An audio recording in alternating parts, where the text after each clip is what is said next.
Okay, so we are actually on a yellow brick road, but this is actually a super significant yellow brick road because this yellow brick road is located in Peekskill, New York. L. Frank Baum, the author of The Wonderful Wizard of Oz, attended the Peekskill Military Academy. Legend has it he took the ferry on that very river, got off the ferry, asked for directions, and was told to follow the yellow brick road. At the time, Peekskill was paved in these Dutch yellow bricks. This small stretch of road is all that's left of what L. Frank Baum would have walked on. It's such an incredible piece of Oz history. It links Peekskill, New York to L. Frank Baum, and you can still come here and walk the same yellow brick road that L. Frank Baum did. So let's follow the yellow brick road. About a place high in the grandeur of North Carolina's mountains, at a town called Banner Elk.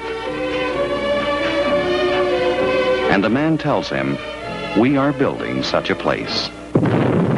At an area known as Beech Mountain, a former popular lumbering area that was becoming increasingly popular for skiing, and more people wanted to experience it. A dentist from Birmingham, Alabama, purchased a large area of Beech Mountain land to build his planned ski resort on top of the mountain. After the purchase, the owner had begun becoming more involved in politics, and rather than develop the resort, he would sell it in 1962 to a group named the Appalachian Development Corporation, the company owned by the Robbins brothers. After the big success of Tweetsie, Rebel Railroad, and their resorts, they planned to develop their new biggest resort yet.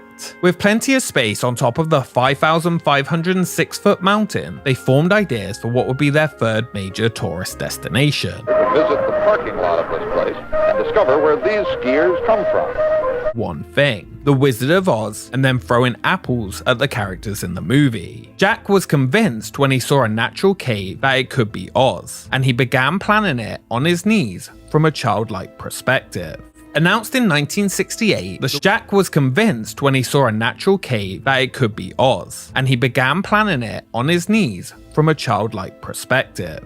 Announced in 1968, the Charlotte artist, along with his associate, Joe Sonderman, would turn the mountaintop into the wonderful land of Oz, a themed outdoor park said to be of the Disneyland caliber, on a much smaller budget, that would not ruin but fit naturally into the surrounding setting. After Pentest suggested using the Oz theme for the park, work on the idea began quickly. The timing of the announcement was somewhat helped by another boost in popularity for The Wizard of Oz, though a somewhat sad one. In 1969, Judy Garland would pass away. MGM announced an auction for all of its warehouses of props and costumes, and for the under construction Wizard of Oz theme park in North Carolina, it provided the perfect opportunity to help get authentic costumes and props for the park. 3 years in the making, the Land of Oz atop Beech Mountain opened on June 15th, 1970, with a ribbon-cutting ceremony welcoming 4,000 people on the first day. Debbie Reynolds, along with her daughter Carrie Fisher, 7 years before Star Wars, helped cut the ribbon with many tourism executives in attendance. As your visit continued, you could see the Gale Farm. Rather than being a shack like in the book, or the house of the movie, the farmhouse was designed after the one in the famous American Gothic painting. Inside, it was filled with antiques. The barn served as a petting zoo where children could interact with farm animals. The sound of roaring winds picked up as visitors were ushered into the storm cellar, a dark maze of noise, music, and blacklight walls. After you experienced the tornado, you came out again into the farmhouse, but this time everything inside was tilted, as if slammed into the ground. The effect was often used in haunted shack-style attractions, but the seamless connection to the storm tunnel gave a unique experience. Outside, visitors caught their first glimpse of the iconic yellow brick road. Made of 40,000 bricks, which were specifically made to withstand any temperature. They were yellow glazed so that they never needed painting,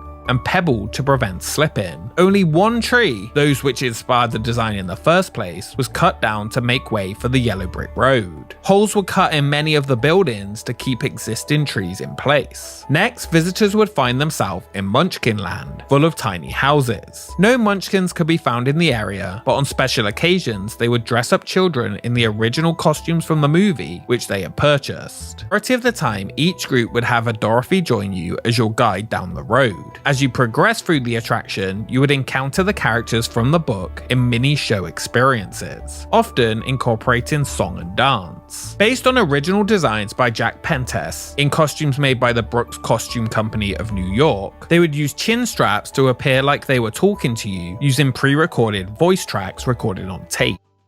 As you continued your journey, you would encounter the Wicked Witch, who was much more comical than the movie version. Eventually, you would find yourself at the Emerald City, filled with the Rainbow Restaurant, gift shops, a 15-minute musical show where you would see the characters together for the first time, the Lion would get his courage, the Tin Man his heart, Scarecrow his brain, and Dorothy her heart's desire to return to Kansas. Sadly, Bellina was nowhere to be found. The show ended with an arrangement of Over the Rainbow, the only music used not created by Lunis McGlowan. During this segment, Dorothy disappears from the stage in a puff of smoke, before reappearing in one of the hot air balloons above the crowd waving goodbye. Of course, for a theme park, there had to be a ride. The balloons would be the one inside of the park. It remained open during the show, and the Dorothy double would board it with guests covered up before revealing herself for the final moment. The ride was built by a North Carolina company and modeled on a standard ski lift mechanism. It took you on a scenic ride over the shops and trees of the area. This also served as the exit point of the whole attraction after you had explored the Emerald City.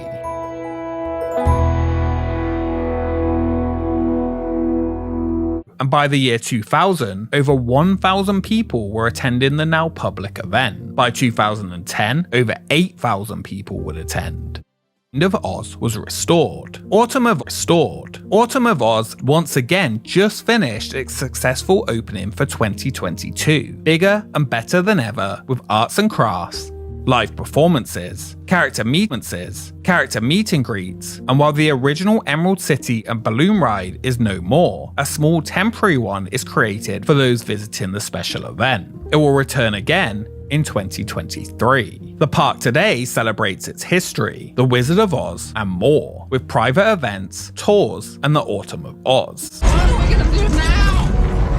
I wish all of us from Oz to return there safely. And for the Emerald City and all the people in it to be restored to life. The Land of Oz never really was abandoned, not completely, and it continues with the same heart it did when it opened, inviting you to take a nostalgic stroll down the yellow brick road. The money made from these events goes directly back into restoring the park. You can even rent out Dorothy's home and explore the park on a private tour. Over the years since, more and more, piece by piece, has returned to Oz. Even what is believed to be the very last balloon ride vehicle from the ride in existence.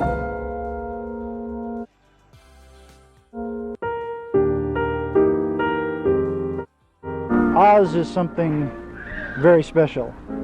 I think everyone who has had anything to do with Oz gets this feeling.